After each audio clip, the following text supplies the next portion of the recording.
the opportunity to talk about the transition period and what that looks like and how he's reallocating his time, as well as to give our community members an opportunity to pose questions and we answer those questions as well. So without further ado, I am going to hand it off to Dr. Dittrich to share where he is in identifying shifts in responsibilities, as well as those opportunities that he will continue to hold on to in his new role of Interim Director of Operations. Congratulations again, Dr. Dittrich, and I'll hand it off to you.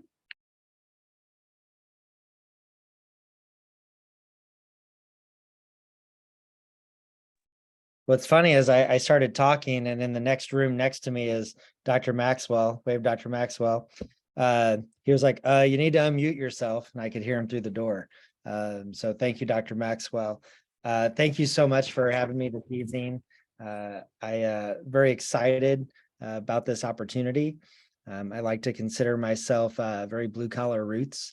11 years ago, I took a position here because I had a passion around expeditions, and I was lucky to be hired here. And little did I know that I'd be selling my house and moving to Maplewood and raising my two kids here and bringing, my wife along with me, who's been so understanding and supportive through this adventure.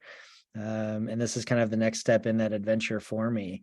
And definitely not an adventure I could take on if I didn't have a top-notch, high-quality assistant principal on my hip. So, the whole Batman and Robin, there's nobody else I'd want, fighting middle school adventures with me. So thankful that Dr. Maxwell is here as well. Dr. Maxwell and I have been discussing just, what that looks like as I transition part-time over to this position of interim director of operations. And we still have some work to do because this is, a very kind of rapidly changing situation, but we're excited about what that's going to look like. And Dr. Maxwell is going to be able to take a greater role in helping lead the building, which he already does an amazing job of helping me lead the building. One thing I pride myself in that I plan on carrying over into this new role is just the collaboration and sharing of responsibility and sharing of leadership. And that's something that I feel Dr. Maxwell and I have done really well over the last 18 months. So really, this is a continuation of that work. One thing was important to me, and it was important to the district, was that it was not me just leaving the middle school. I am still the principal of the middle school. I am still devoted to making sure that it is successful. I'm dedicated to making sure that our expeditions are going on without a hitch, and that we're getting our students 800 miles away from home or 120 miles away from home, depending on if it's 7th or 8th grade, and getting them home safely. And, that's something I've prided myself in 11 years. So, but Dr. Maxwell and I have worked on a plan with, whether it be working with our instructional coaches or some evaluation items or additional professional development with the staff. He's ready, he's eager. And I can't think of anybody better to be in that role with me and to help me through this transition. Thank you, Dr. Dittrich. This is a rare and welcome opportunity for folks to interact directly with Dr. Dittrich and or Dr. Jameson. So now's the time. You can chat or you can type questions into the chat, or feel free to unmute and introduce yourself and fire away. Now is the time, folks. Thank you.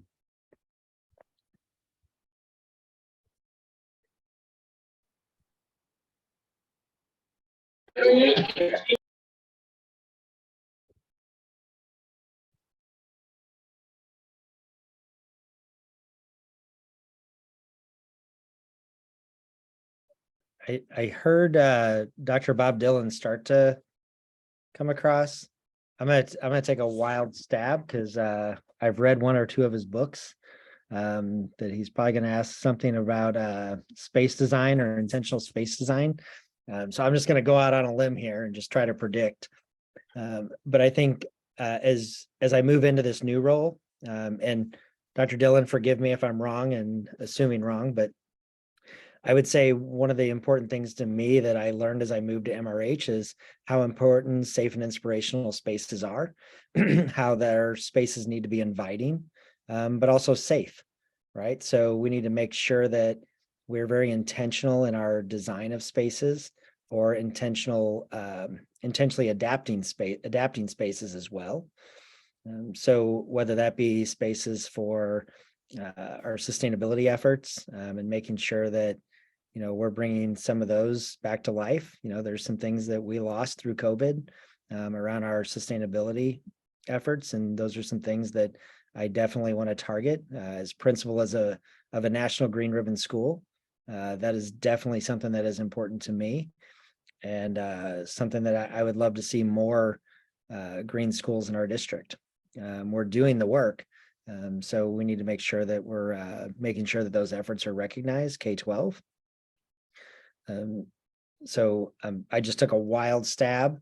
I will tell you that one of the things that I've really focused on as we've moved through these additions, so I've been on the construction committee through this entire process at the middle school, high school. In addition to that, I've been part of other construction projects at my previous school, whether it was building an early childhood center or making modifications to our elementary school when I was in my previous district.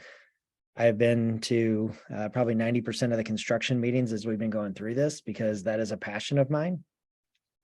Does not mean I'm an expert in that area, but a spot where I really focused was just the furniture, and how do we make sure that it's inviting, it's comfortable. How do we know that it's going to be engaging for students to learn in?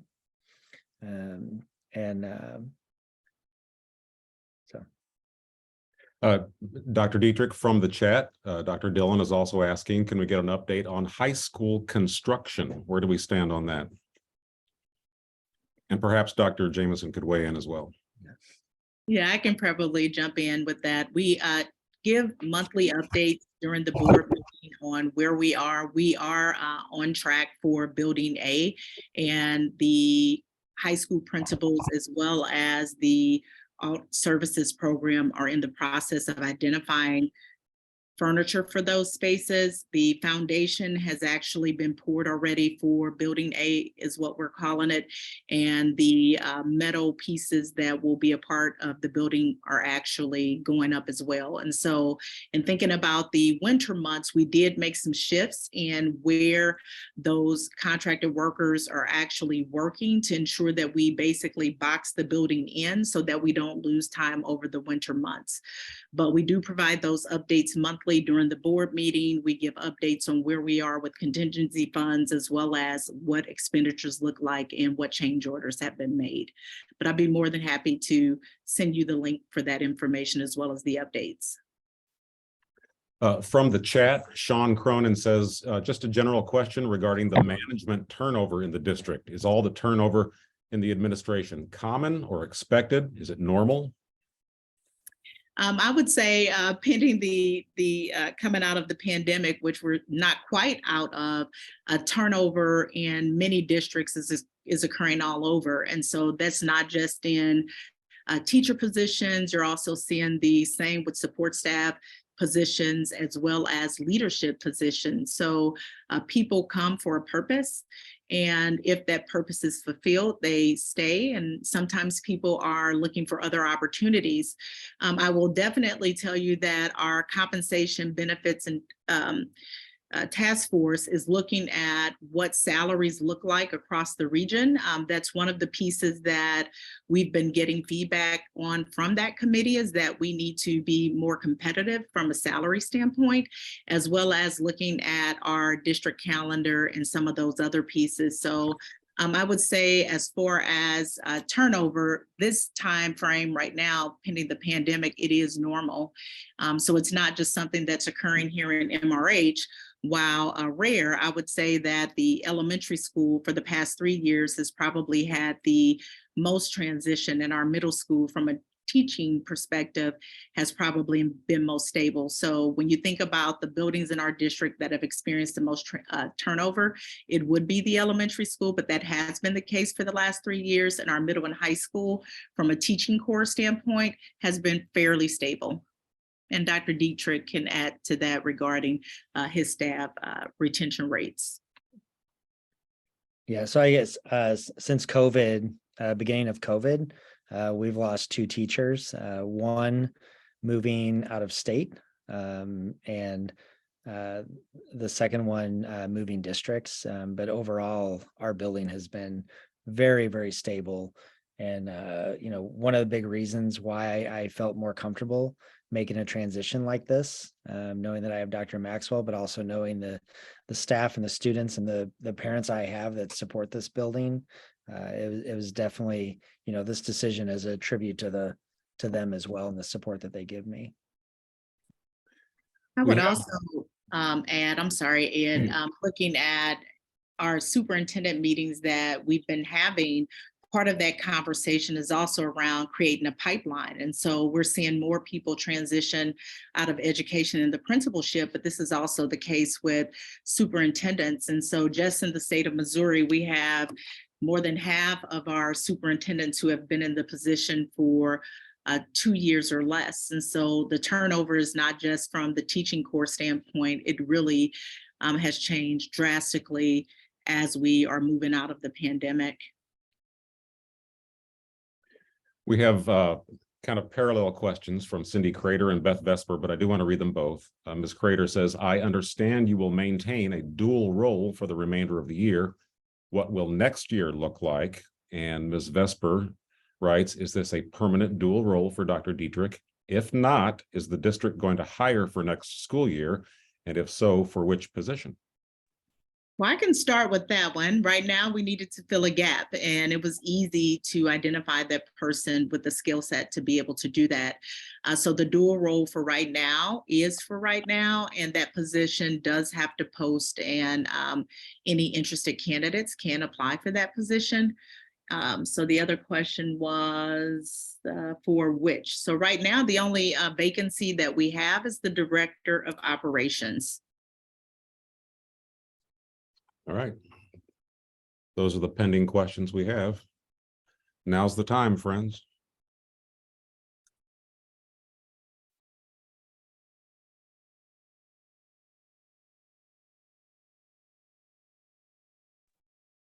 If you just have extra time on your hands, I'll be at the Maplewood City Hall, a city council meeting, giving an update on our efforts from the bond that was approved by the community, as well as talking about district-wide foci. So if anyone's interested in having yet another meeting, I will be there tonight at 7:30. Yeah, can I answer this next question, Mr. Rich? Please do.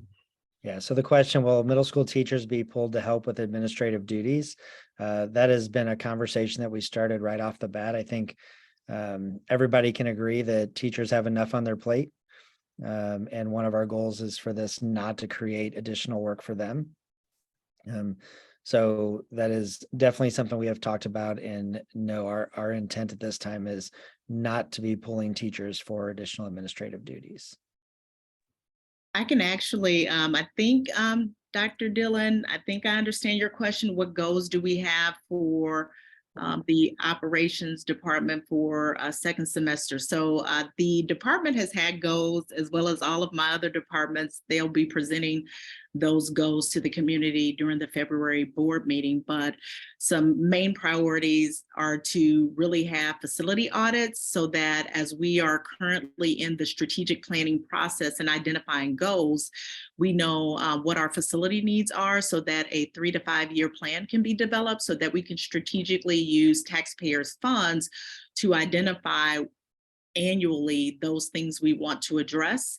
The other piece around operations are associated with safety measures and ensuring that we have crisis plans for each of our buildings, as well as crisis communication plans associated with that work, and that actually falls under operations. One piece that Dr. Dittrich talked about was safe and inspirational spaces. And for me, that also includes the cleanliness of our buildings, as well as some other pieces. So we'll be developing a plan for that, as well as, let's see what else I got. Culture development. And so if you think about that particular position prior to my arrival, thankful for Chris Holzer for attempting to provide support. And we've also, I think, before used some support from some external agencies, but that position has been vacant for the last 2 years. And so for me, it's important that that department begins to have some healing and also have someone who's able to invest time in developing relationships, as well as looking at ways to support some of our other efforts. So right now, of course, transportation is always an item that we're talking about. It's very difficult to find a driver. Dr. Dittrich jumped straight in and has had conversations about ways for us to fill the gap there. In addition to hiring of custodial staff too. So we do have a plan, and then also looking at professional development opportunities for those individuals who are in those roles to ensure that we're growing their capacity. So we are not shy for things to do, but as we think about our strategic plan work currently, we do have to look at where our facilities are and then also create a plan to ensure that the upkeep is done over time. Dr. Dittrich, with regard to your new responsibilities, what has been communicated to the students of MRH Middle School? Yeah, so I think one thing that was really important was to provide an opportunity for parents to receive an email from me, and then also parents to have an opportunity to come this evening. And then, so once this is done, I actually have a email that I'm planning on sending out to our students. And letting them know that this is an interim role, that they're still going to see me around the building, there's been 1 or 2 students who have already come and talked to me and said they heard I was retiring. I was like, no, I'm not retiring. It's not a retirement. So that should be going out at the end of the day tomorrow to students, just to kind of help them explain what is happening. So I would say the only student who there has been extensive communication with would be a 7th grader who lives with me, my son Owen. So that's been the extent of deep conversations, because we're a family, we share the information like this. But the rest of middle school students will be receiving an email tomorrow near the end of the day. We have a 2-pronged question here from Board of Education Director Katie Kaufman. First, to Dr. Dittrich, what are you most excited about in this new role? Then we'll follow up with Dr. Maxwell. What are you most looking forward to in this new arrangement? So what I'm most excited about, honestly, at this moment, is seeing students and teachers back in the elementary building tomorrow. And I am sure there's some elementary parents on here. They probably understand that. I know my official start date was Monday. I was there Friday. I was there Saturday. Working with different vendors and micrologists and all kinds of fun people to make sure that, and our custodial staff just really rose to the occasion. So I think it's just I know all of the custodians pretty much and maintenance people in the district, but just deepening those relationships and making sure that, what I've expressed to them is that everybody's job is different, but everybody's job is important. And whether you're the superintendent or director of operations or a custodian or a teacher, we all serve a support role, and that support role is to support kids. So that's what I'm most excited about, is just supporting kids and families in a different role. Dr. Maxwell? Yeah, Katie, thanks for asking. I would say probably one of the first things I'm most excited about is really just supporting Dr. Dittrich and just his transition. I know that anybody that knows Dr. Dittrich knows how passionate he is about this district, being a resident here. So I'm excited that he has an opportunity to expand kind of his reach and just what he does to support students and families and teachers and staff throughout the district. I'm also excited that if we have a facilities issue, that I know exactly who to go to. They'll be right next door to me, so that'll be really easy. But as far as myself, I'm excited to really just kind of continue to support what we've been doing at the middle school.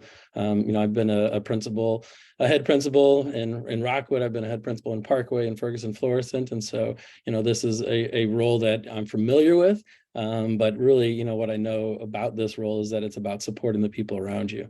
And so, I have an opportunity to continue to support students, support teachers, support staff, and support families, just what we're trying to do to help our middle school students, not just make it through the middle school years, but to thrive throughout the middle school years so they're ready for their high school journey. Thank you. Our own Chef Marino says she's excited to have you in this role to help our district refocus back to our cornerstones, most especially stewardship. She hopes to see some real action in terms of sustainable practices in building maintenance, resource conservation, waste management, and sustainable purchasing. And let's hear your reaction from the leader of the green school.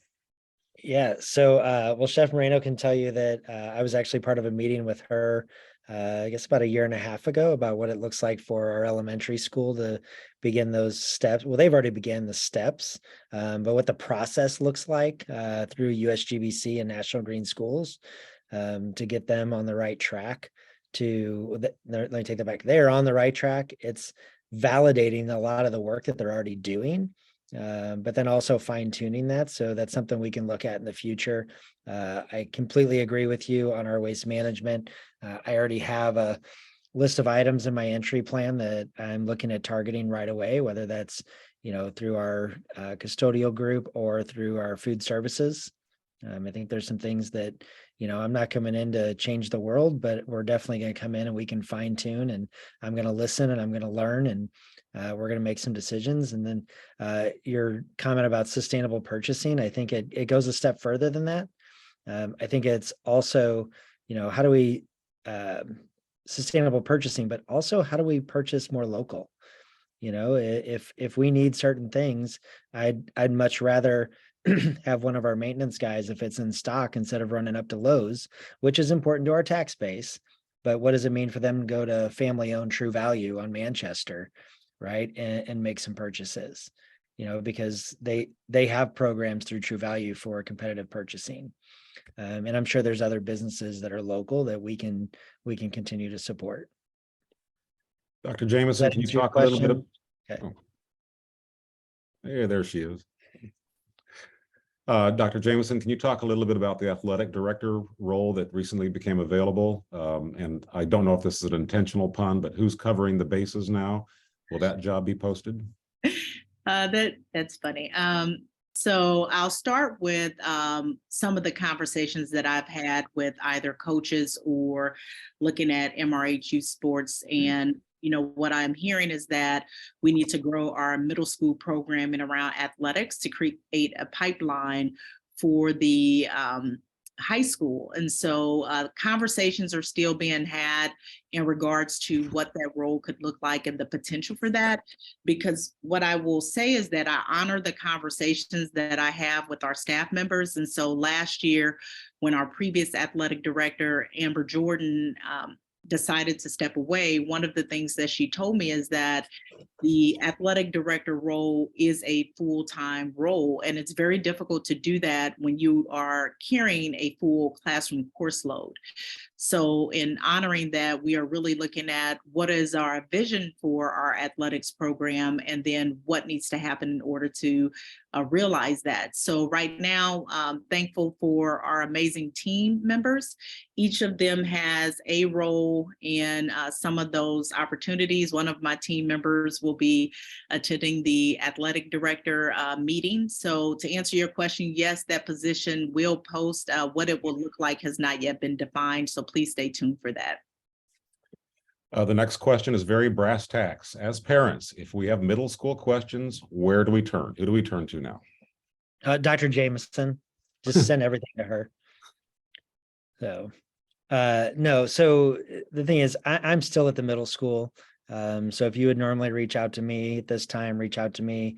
If you normally reach out to Dr. Maxwell, reach out to him. We're okay with you reaching out to either one of us. Depending on my day, he may respond a little bit quicker. Depending if on his day, I might respond a little quicker. So we're also not opposed to just put us both on there and we communicate, very well consistently.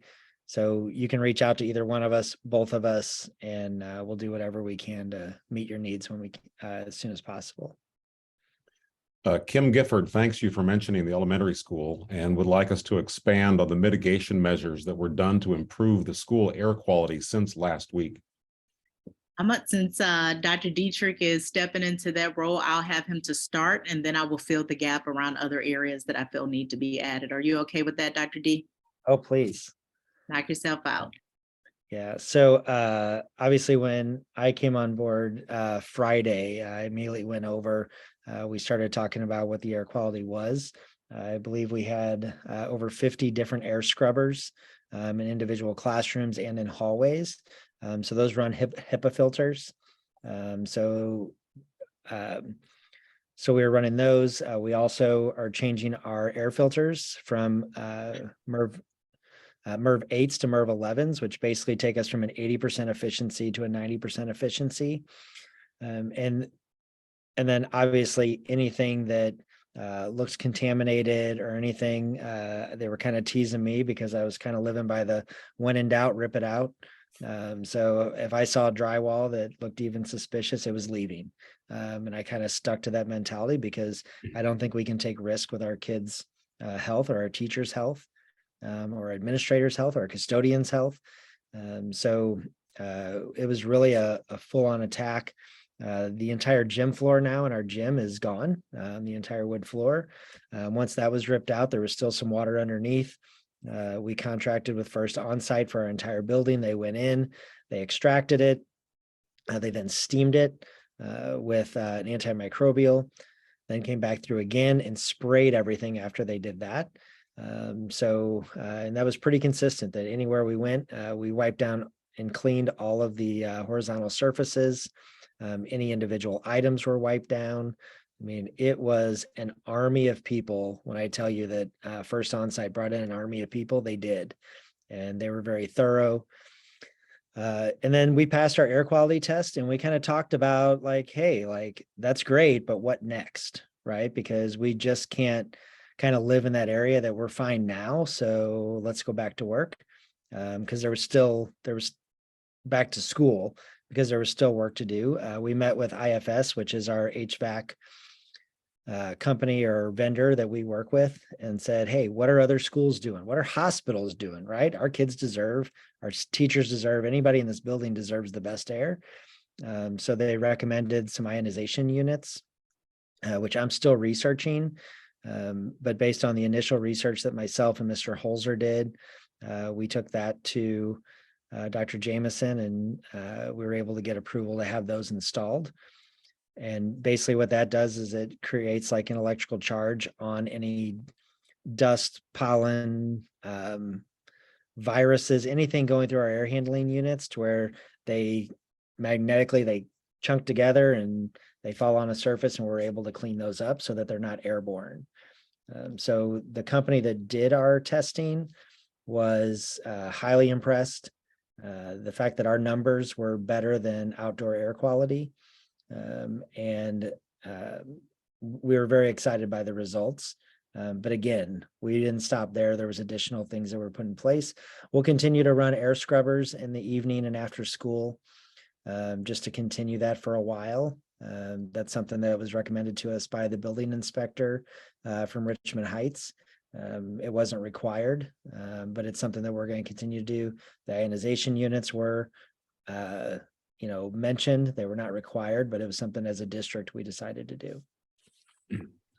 Emily and Sean, I'm not going to skip your questions, but we have a couple of others after yours that are more related to this topic. So I'll come back to yours in just a second. But what condition are the classrooms in for the kids returning tomorrow? Other than the gym, are there other spaces that they still won't be able to enjoy? So the classrooms are ready, and they actually were ready last week to receive learners. And so that time that was actually put in, and then some teachers actually completed their virtual instruction from the building today. So the classrooms are ready. You will find that there are some areas where the drywall has not yet been replaced. However, it's not such that it would detract from the teaching and learning that's taking place.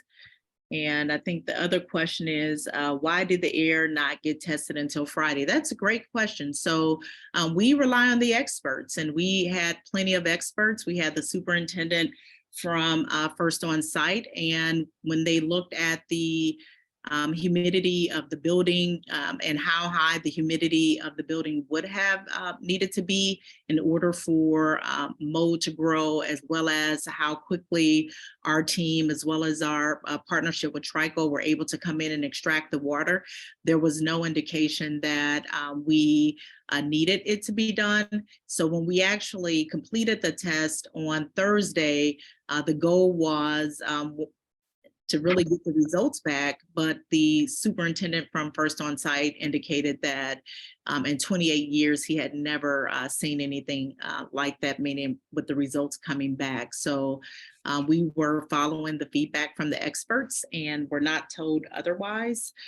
So the decisions that were made was based on the feedback from the individuals who have been doing this work for quite a bit. Thank you. Let's pick up Emily's question. How can our school district better support and maintain custodial staff and others who provide important services but aren't in the teacher union and don't necessarily receive the built-in supports that teachers do? I can talk specifically to that, and then I'll allow Dr. Dittrich and or Dr. Maxwell to contribute.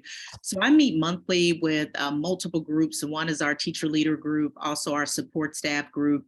And then I talked about compensation benefit task force. So today we actually met with the support staff group, which would include custodians, our tech department, and other individuals who fall in the category of support staff, which also includes secretarial staff, teacher assistants, and things of that nature. So we have already identified opportunities for this year that we've been working towards. One is being more competitive as it relates to our surrounding areas. So we've done a salary analysis for those particular roles, and we are developing a plan to present to the board, as we typically do during budgeting season, around increases, as well as a plan to, if not meet or reach where our surrounding colleagues are being paid. So that's first and foremost.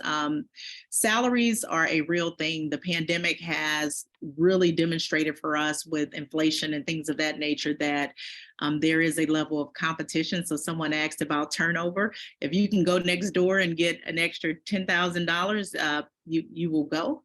And so we have to do some work around that. The other piece is around professional development. And so today on the call, we talked about what does professional development look like for our support staff. And we do allocate funds for them to participate in professional development. And so as we talk about whether it's receiving credentials for our technology department, or if a nurse is moving from the bachelor's lane to the master's lane, what does that look like and how do we compensate for that? But the bottom line is really creating a space where there is a sense of belonging and there is a desire to collaborate and have open and transparent conversations around opportunities within our district, as well as ways to support them. So while they are not in the union per se, they do have a space monthly where we have conversations around opportunities, and they bring those ideas forward. And my team and I actually look at how we can actually meet them so that we can address those. But those are a very good question. And I would say from a support staff standpoint, we have found that we've lost more support staff than teaching core or anybody else. So the turnover for custodians and food service staff, hence the transition to Chartwells, has been part of that.